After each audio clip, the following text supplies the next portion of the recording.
Hello everybody, welcome back to another Lookout video. Today we have another top placement in last weekend's Card Market Spring Regional event.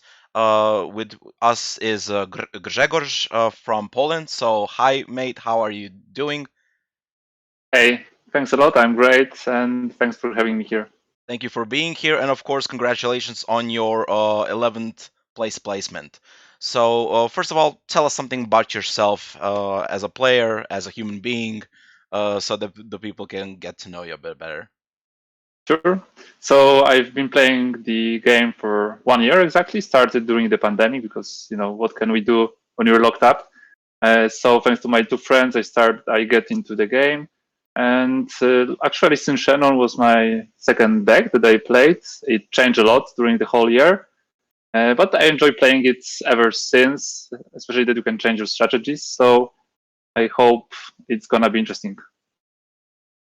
Yeah, sweet. Glad to hear. So before we dive into the video and the deck itself, here's a couple of short words from our sponsor, Card Market. Card Market is Europe's largest platform for all TCGs. Always find the right cards by buying and selling them across Europe with other players and collectors. Be it singles, boosters, booster boxes, or any other accessories, you name it. Card Market is the place to get them safely, securely, and readily available. So now back into the deck itself. So you played Syn Shenron, and you went actually with more of a control route with your build. Can you tell us a bit why did you choose explicitly this type of a deck and this type of a strategy for a best of one format? Sure. So for me, control decks are much more interesting to play. Not only because you have to think ahead of what your opponent is playing, but also you give a really hard time to your opponent to disturb their game, and that's why sometimes they make some mistakes, don't go with their natural flow, and it's just very interesting. The games are so interesting. That's why I really enjoy the control Syn Shenron deck. Yeah, and of course, it definitely showed to the players that it's worth being played. There were other Syn Shenron variations in top 16. We also have a video from Oliver who went first with its aggro version. Be people sure to look up that video as well. But back to the control variant. So tell us a bit about the build itself now. As far as we can see, you're maining the Sin package uh, the other one. What's it called? The haze, And the yeah, Haze the Shenron. haze Yeah, one. it was a bit hazy in my head. Yeah. So Sure.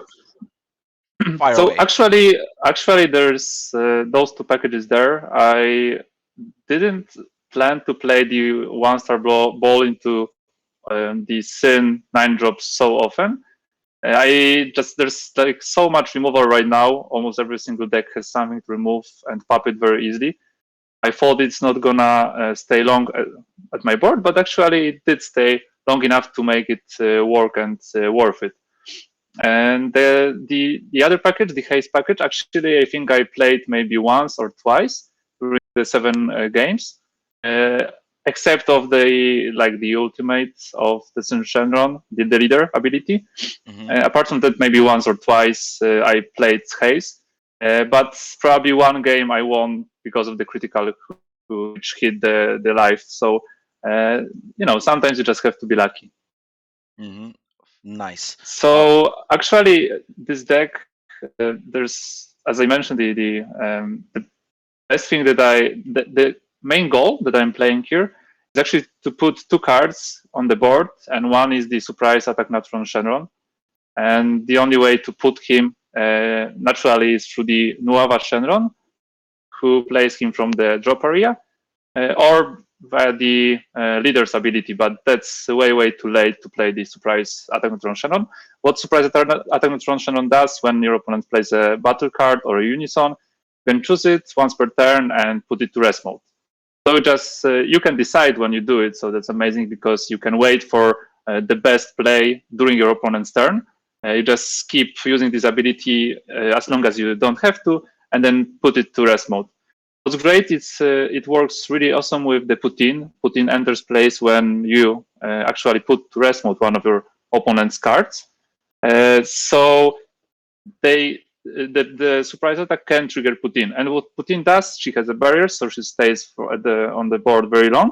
And she does really almost the same thing when your opponent plays a battle card using a skill, where like right now, I think that almost every single deck plays battle cards by skills, and it's hard to play competitively if you don't.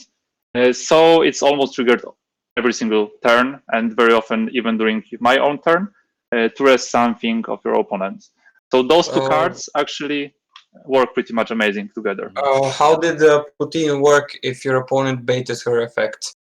Did you still found her really interesting because she triggers on the first skill play?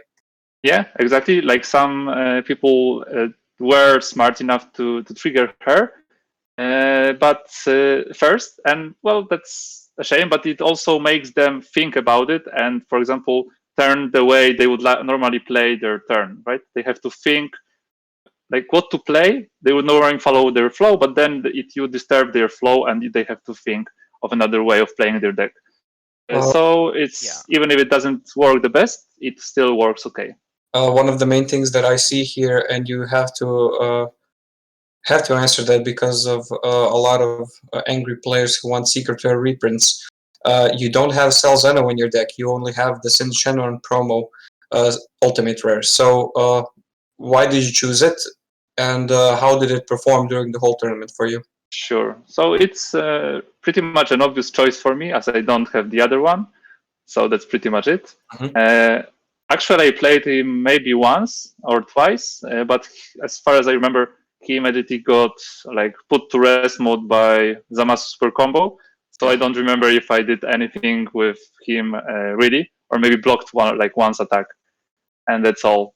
He still is kind of powerful, especially when you sometimes the opponent knows what you have in your hand, and then they can because you show them the cards that you're searching for your leader or through the Oceanus. So they know what they can expect, and it also sometimes may think like forward and make them think what they're gonna play and how to prepare to deal with the Syn Shenron. So it's sometimes might be useful as well. Considering the one-offs in your deck, so you have the Secret Rare, you have the tournament promo Omega Shenron, you even have one Release from Evil, one Flying Nimbus, and one Max Power. How did they perform, and were you in the end, were you satisfied with the ratios? Because having one Nimbus in deck is, well, courageous.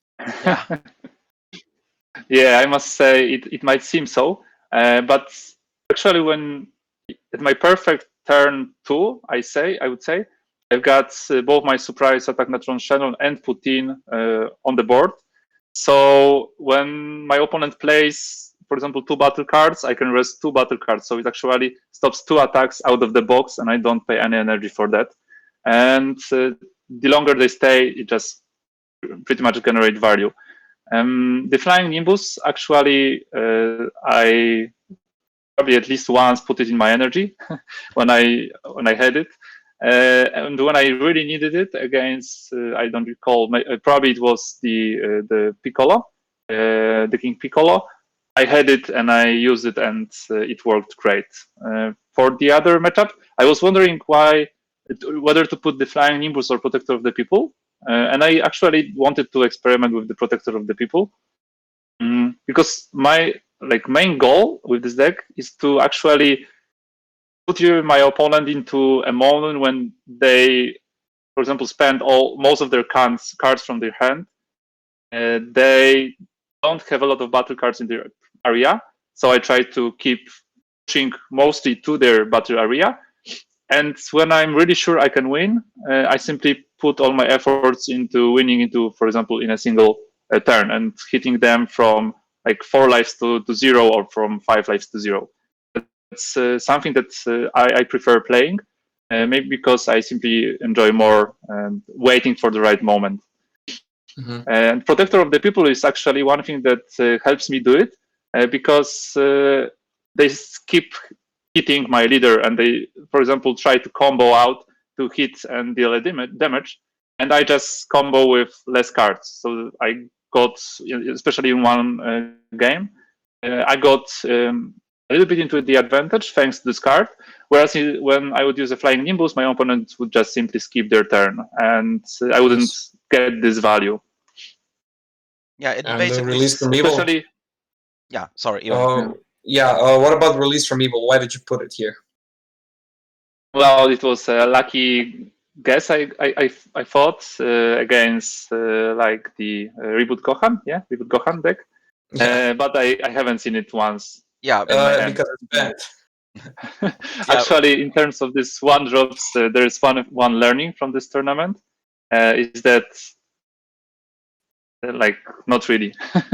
It's so rare occasions when I actually see it that probably it's not worth it. But yes, still learning. Same goes with Swift Retaliation Cooler. I put it here because I think it just works so well with the Omega Shenron, the triple striker. But also I haven't seen the Swift Retaliation Cooler, or if I did, I had to charge it because otherwise I would ruin my main place. So not even just charge it. Yeah, exactly. You sometimes you just see it in the top 5 cards, and you have to shuffle it back into the deck. So it's also one of the issues of having non-Shadow Dragons in the deck when having Sin Unawakened. One of our suggestions to Andrea while he was playing Mecha Frieza was to put Release from Evil in the deck against King Piccolo, so you can blank the leader if the leader swings first, which can sometimes be okay. Can you go through your matchups through the day, and can you tell us when did you play first? Sure.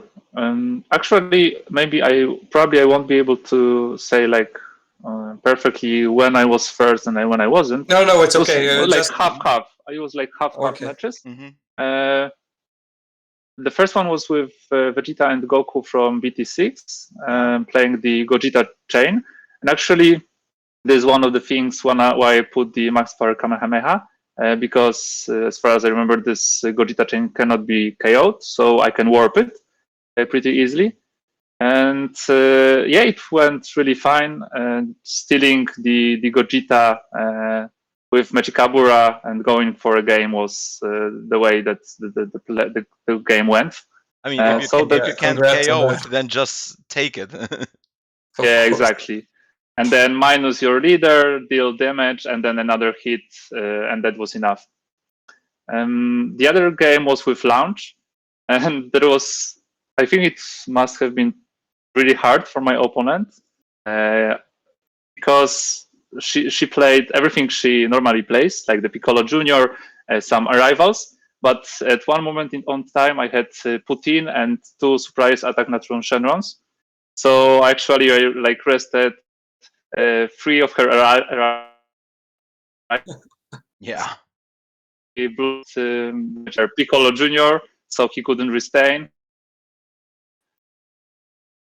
until she starts. And of course, it was pretty important to look what she's the amount of attacks possible is enormous. But yeah, it's actually worked. So aiming for the board first, and then when I know she's running out of cards, I knew when I can hit her to finish the game. So yeah, this was my second matchup. The third one was Invoker. I think it's pretty hard to play against Invoker. I didn't have a lot of experience playing against it, and actually it was probably just pure luck.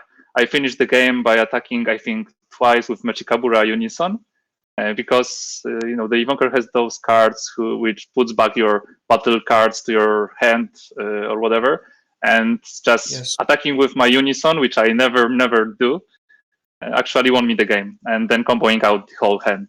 So probably just a little bit lucky and out comboing of 5 or 10 maybe. And also tapping the energy with I think Mechikabura let me actually stay alive because the Invoker is playing the Burn Life deck, the variant. So tapping the energy actually made me live for one more turn, when I could go for the game. So that was it. The next one was Red Piccolo. Pretty much the same strategy, attacking the board and trying to get rid of the cards which makes my opponent draw cards. So the Piccolo Junior, the Unison, and also the piano, one drop. It's pretty easy, especially that like dealing with, for example, the low cost battle cards of your opponents. Because the Omega Shenron, the allies absorbed, right? He can grab the skills of one of the Shenrons from the drop area. So when you sack the skills of the Oceanus Shenron, you can actually put to rest one of your opponent's battle cards and then KO it. And it's another trigger to put the Putin into the board. And later on, just trying against King Piccolo, I had the chance to play at my locals. So I saw more or less what it can do. And just trying to get rid of the board and waiting for the right moment. It's pretty much like the same strategy all the time. Here, I think that it was a very close matchup, but my opponent, I think, forgot that I have haste. So he just comboed out a lot of cards in his hands to deal the double strike with Champa and some Overwhelm. And then I just hazed it away. So probably this was just one thing that won me the game. Except that it was pretty even. The next one was the Interesting, yeah. I'll keep in mind as a King Piccolo player myself. yeah, exactly. Yeah. The next one was Yellow Frieza. This was also interesting. I think that Omega Shenron, especially the control one, has pretty good like starting point against it, because I was playing against the of course Universe Assemble, right, who plays the Chapel, but I can play all my battle cards first during my turn, tap out the energy, then using my Omega Shenron ability, gain the skills of the Oceanus, tap the Chapel, and KO it. So I was like really getting very easy away of those cards. And then actually just it was pretty even. I got very low with my life, but then my opponent thought that it's the right moment to kill me, using like 3 final flashes in a single turn to just spam the attack power, and I just won by like 10 combo on my side, and he was at 1 life. He knew that is the end. So that's like another pretty even game there. The next one was the Shenron, and actually I was curious how it will go. It went until 9 energies and ended up with a draw. Wow. Yeah, it's actually I was interested in whether it's gonna be the aggro Syn or maybe some more control. I was expecting more like aggro version. Actually, it turned out that it was almost the same as mine deck. So it was it was the most boring game ever, I would say. We both did the Vegeta Unison of Fury play to stop attacking with our big Omega Shenrons, and that just prolonged the game. At one moment of time, I had 4 9-drops Omega Syn Shenrons, at my board, like 2 mine and 2 of my opponents, stolen with Magic Kabura. So this game probably would just never end. We were both at the same amount of cards. I think that he was also playing a lot of cards in his deck. So yeah, we ended up like 10 each in their deck area, and it was a draw. So really amazing, especially that we had some technical difficulties during the game. So thanks a lot, because the game was super fun, and it was nice playing with my opponent there. So yeah, that was my draw. And the last one was the Dark Broly.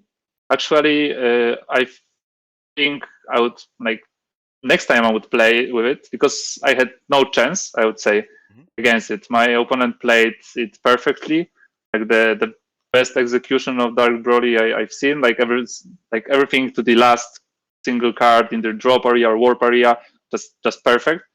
And I was just like hopeless. I knew that it's game.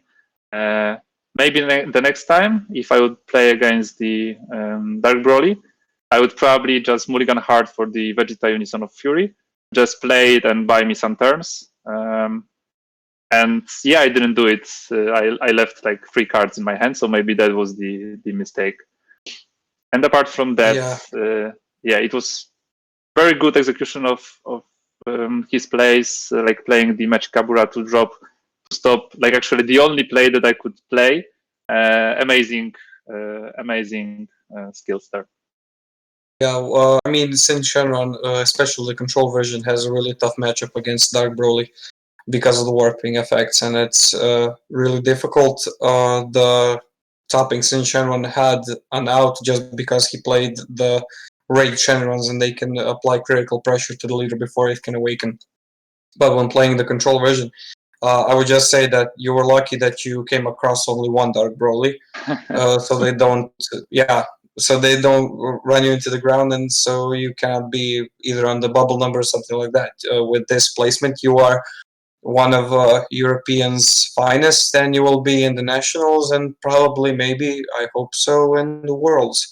So it's a really great accomplishment to actually be one of the greats right now. So I commend you on that, and it's really nice to see a deck that works, and a control deck that works in a best of 1 format. Yeah, thanks for that. I think that, as I mentioned, a lot of matches were pretty even, but maybe playing control sometimes just gets on nerves on the opponents. I can see it especially during some local tournaments, and they just, especially when everybody is like used to putting a lot of aggression and playing, and when they're getting disturbed, they're maybe it's easier for them to like make just one small mistake, and that's what actually I'm hoping for. And as I mentioned, like all the matches were very even until like one single thing happened. And after that, I knew that it's a moment where I can put some more pressure. So just waiting for a good opportunity and a little bit of luck, as mentioned before, like not running into a lot of Dark Broly's there. Yeah. I would ask you, what is your general plan of playing? So you mentioned that by turn 2-3 you have 2 natural Shenrons in play. So this actually shows that you have a different thought process behind actually playing the game and starting the game. So your priority is not to play the 9-drop ASAP, but to actually do something else. So even if you, let's say that you play against green and you cannot establish that whole lock in the beginning, because Frieza Charismatic Villain can actually stop you in that. As I hear, you did not play against green, which is great, and it actually came into your advantage. But what is your natural play progression when playing this kind of deck? Sure. If I don't have like any specific cards that I need or wait for my opponent's place, the first thing that I look for in my starting hand is the Ice Shenron, the 2-drop, which can be turned into a ball, or any 1-star ball. 1 is just enough for me. It can be either of those, whether it's 1-star ball or 2-star ball, because I probably won't be playing it anyway, especially during the second turn. I'm aiming also for the Oceanus because it just helps filtering. But during the first turn, the best one is when I play the Ice Shenron to get a ball, and then I just pass turn because it's my first energy. And then during the second turn, I can play the Nueva Shenron because I have another Syn Shenron, so he comes into play for 1 energy. And then use his ability to like summon from drop area the Ice Shenron or the Surprise Attack Natron Shenron. Sometimes when I have the Surprise Attack Natron Shenron in my hand, I attack with the leader, look for some cards, I combo with Surprise Attack so that he is in my drop area. So I lose 1 card, but then I know that I can like summon him. And then the second energy that I have, I most often spend on the Omega Shenron, the 8-drop. And I just get rid of the ball. If I play the Ice Shenron from the Nuova, then I can attack for 15k and then get rid of the Ice Shenron. If I have the Surprise Attack Natron Shenron, I prefer to leave the Surprise Attack at my board to like lock my opponent, and then get rid of my one star ball or 2-star ball in exchange for the Omega.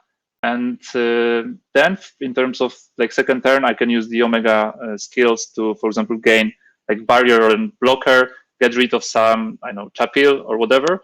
And the last decision during my second turn is actually which card to untap.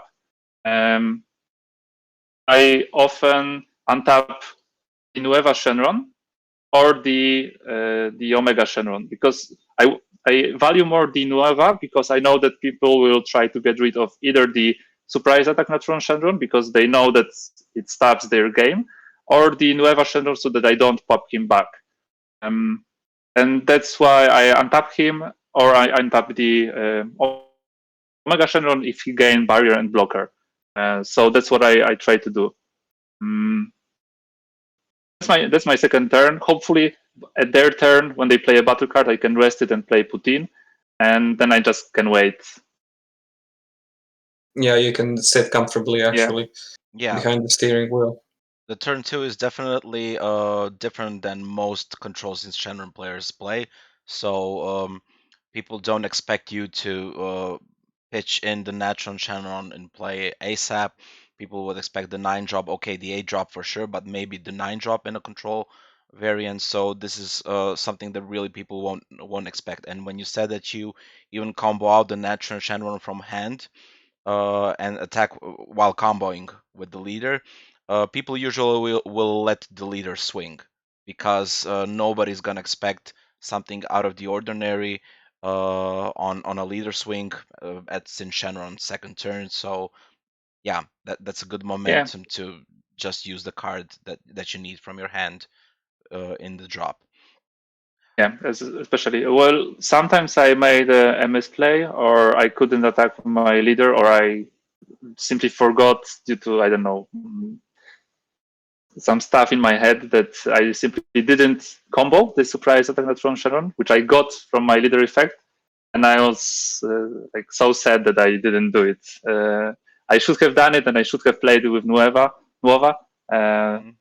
So yeah, that's something that I try to do, and I'm not trying to play the 9 drop at my second turn, because I just find it too easy to get rid of.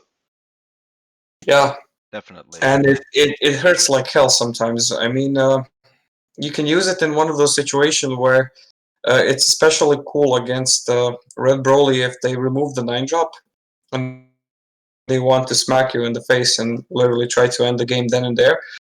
You can bait it out by putting the 9 drop. They cannot swap. They have to remove it in any kind of way. You gain something by gaining 2 cards. And on your next turn, because you will survive it, you play the Omega Shenron on that, and you copy the effects. So you pester them, basically, with everything that you have after that. But this is a really good way of playing. Actually, rarely I see a Syn Shenron build that has 3 Putins, because she's black, and it kind of obstructs sometimes the energy you can charge. Did you have any issues with having too much black cards in your hand? So not really. I just play free Putin because I think this card is just awesome. It's when you play it like early, nobody expects to, for example, have like barrier cards in Syn Shenron, like 5,000 power. So they would have to invest a lot to get rid of her. And if I knew that they will have something to remove her easily, I just kept the second one in my hand. And any other way around, as I mentioned, I just wanted to defend, so I very often just compoed the Putin from my hand just to keep safe and stay on high lives. Free surprise attack Natron Shenron's just because I wanted him like as early as I need, and generally turn 1 or 2. One thing that probably would be interesting is why I'm playing the Omega Shenron, the triple striker on the one of those. It's just because I had one. So in the future, I'm probably just getting more of those, because this is the great card to actually change the pace of the game, right? I'm sorry that I'm trying to go into a sentence. I didn't ask that question just because I knew that you probably only had one. Yeah. Because they're kind of harder to get by. I struggled to get my 2 copies. So yeah, but did you play it often? Did it work out in the end? Yeah, I played it. I think during the, for example, Syn Shenron matchup. But when I noticed like no negate and no blockers, then I just knew that there's gonna be a haze coming, and it was there. So I just like got rid of one haze and one other card for 1 energy and drawing one. So that was nice. That was fine. Yeah, I will definitely play more of Omega Shenron, and I will try to experiment more with the Swift Retaliation Cooler together with the Omega Shenron, because I think that those two for 4 energies during one turn might be this killing blow that I sometimes need to like finish in a proper moment. But yeah, unfortunately, Swift Retaliation Cooler tends to go to drop via like burn. And meeting through the Nueva or any other cards. Yeah. Mm-hmm. Yeah, and I might just have a final question, at least on my end. So, worth mentioning is that your list actually has 60 cards total, and some standard builds either have 4 Ice Shenron or 4 1-star balls. So, and you play 3 of each in your 60 card build. Did you miss out in any of the turns or plays? Any type of misses with the draws. So, did the numbers still go in your favor, or would you maybe consider bumping some cards to more numbers, or even lowering the total amount of cards in the deck? Sure. So like the amount of consistency that I get is actually pretty fine. One thing that I would think about is bumping the Nuova Shenron, because when people notice that I can bring back like surprise attack natural Shenron, probably they will try to get rid of it, and I just want to have it on the boards like almost all the time. So maybe this would go to 4. In terms of the like first turn, I think every single game I had something to play, whether it was the Ice Shenron or one of the balls. Simply because I always, when I see one in my starting hand, I always leave it there to have like 100% of chances to play something. Um, from this experience, from this tournament, I think that Ice Shenron is a bit better. So I would bump 1 Ice Shenron and probably lower the number of negative energy 2-star ball. That's because when I go with my play and I don't see the surprise attack Natron Shenron in my drop area to play him, I can always place the Ice Shenron, and then it gives me actually like the ball is still in play, because I can play Omega Shenron, the 8 drop, by like putting the 2-drop Ice Shenron back to the drop, and I played him for free. So I have 15k attacker for free, and I just play another card which is 30k for 1 energy. So it's like my second play where I would actually prefer to have one more Ice Shenron because it's better starting play, but I actually learned it during this tournament. Mm-hmm. Yeah, quite interesting. Okay, good to know. Ivan, do you have anything to add as a Syn Shenron Uh, player yourself, of course? no, not anymore. I asked all of the questions. We all got answers that I think should have been answered, and we actually, I myself and probably Mattia, thank you for taking the time to discuss it and to say something more about the deck, other than people just having the list in front of them and figuring out for themselves. Sure. Maybe like one thing that one finisher that is actually really strong is the Vegeta Unison, because you can play him for free. You can tap one of your balls, because the ball can actually be tapped because it's cannot be targeted by your opponent's skill, but you can target it. So then you have like you're tapping one of your opponent's energy, and it gives a really great power for just 3 energies on your turn. And before that, you can just steal some cards with Machikabura, so you have one more cards to attack, and it's really powerful. For example, 5 turn play. Yeah, and it's not interactable in any kind of way, Exactly. so he can be blown up, and he's a dual attacker. So right now he's in a pretty good spot, but after set 13 drops the black extra card that actually makes a ransom on your unison and tries to make you remove a counter or not deal any more damage is going to be a problem. Yeah, But for probably. now, it's good, yeah. Do you think Syn Shenron will be in a good spot in the future? We've seen the new SCR that was revealed. Do you believe that it's a better SCR than Salzeno? For anyone who wants to comment something, just stop. Because it's obvious that it's a more defensive secret rare than Salzano, but do you believe that it also has a place in this deck, and will you be willing to play it if you pull it from a booster? So as I mentioned, the Syn Shenron, the 7-drop SCR is a great defensive way, especially that he can come back through your leader's ability. So that's amazing. But like the new secret rare, it's just my like heaven, I would say. As you know, since here the main like theme of this deck is put everything to rest mode. Like everything that your opponent plays, put it to rest mode. It's like together with this Amasu super combo, etc. So if I just get my hand on the card that actually puts everything to rest mode, like I will play it.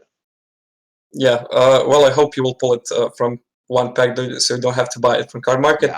I hope that I will pull it so that we can be the only two players in the world who will have it, and nobody else will pull it. All of the other SCRs will be stuck on a boat in the Suez Canal. Yeah. I mean, if I would decide, I would make everybody pull it, but we know what are the chances. Yeah, it's like winning a lottery with packs individually, with boxes, better chances. Yeah, but before wrapping the video up, do you have any specific shout outs to somebody who maybe helped you out with the list, or to any players you played against? I've been waiting for this moment because it's actually my first time doing any deck profile, and it's actually the first time playing any online tournament. So I just put everything and thank for the luck during this tournament. But yeah, like shout out to everybody who I play here, especially to Carmen and Łukasz who got me to the game last year, to Wojtek who is keeping the game in Krakow in our local area, and for friends from Katowice because we play together, mixing sometimes the cities. So thanks for everybody who had the chance to play against, and for all the like bad words that my friends said after playing with the Syn version, because I knew that when they hate it, it means that it's really good. Yeah, I have similar friends. When they hate my decks, then it means that I'm doing something good. Yeah. Yeah, excellent. Thank you very much for joining, and of course, big shout out to all of the people you shouted out yourself. Once again, congratulations on the performance and on the placement. We wish you the very best of luck in the upcoming events and the upcoming format, and we'll be rooting for you as well. Yeah, thanks a lot for having me here, and I really enjoy playing this deck, and I recommend trying it out. Just stopping the pace of the game and just waiting for what is your opponent going to do. It's really entertaining. Yeah, so people, you heard Greg. Buy Syn Shenron. It's a deck we're playing. And until next time, people, keep a lookout. Mattia, stop. No. Before the lookout, look.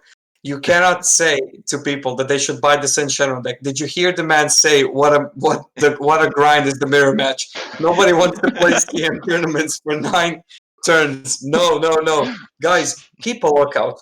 Thank you for listening to us. Don't buy Syn Shenron because we all like to have lives. So yeah, that's that. Thank you. Thank you for the interview. And with the comic relief, keep a lookout, people.